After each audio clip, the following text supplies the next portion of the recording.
કાપડના survey number 416ની જગ્યા ખેતીલાયક દબાણ 27,200 ચોરસ મીટર જે બે ઇસમો દ્વારા દબાણ કરવામાં આવ્યું હતું, તેમજ રહેણાંકમાં 1,000 ચોરસ મીટર જે 17 આસામી દ્વારા દબાણ દૂર કરવામાં આવ્યું હતું, પણ તેઓએ સ્વૈચ્છિક 10 દિવસની મુદત માગતા તેઓની કબૂલાત લઈ અને 10 દિવસ પછી દબાણ ખુલ્લું કરી આપવામાં આવશે અને માલસામાન ફેરવવા માટે 10 દિવસની મુદત માગતા તે 10 દિવસની મુદત આપવામાં આવેલ છે.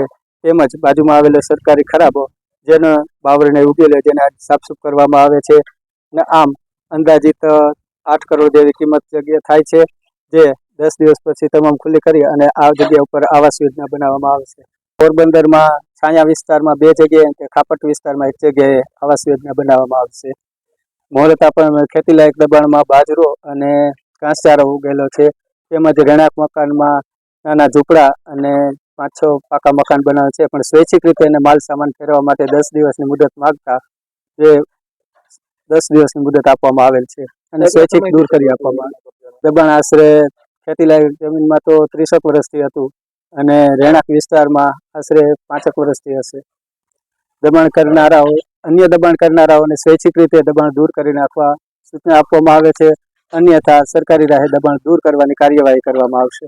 દબાણ એક વખત દૂર કર્યા પછી જો તે જગ્યાએ દબાણ કરશે તો ખુલ્લું કરવામાં આવશે અને વારંવાર એને ધ્યાન રાખવામાં આવશે કે ફરી એ જ જગ્યાએ દબાણ ન થાય, એનું વોચિંગ રાખવામાં આવશે.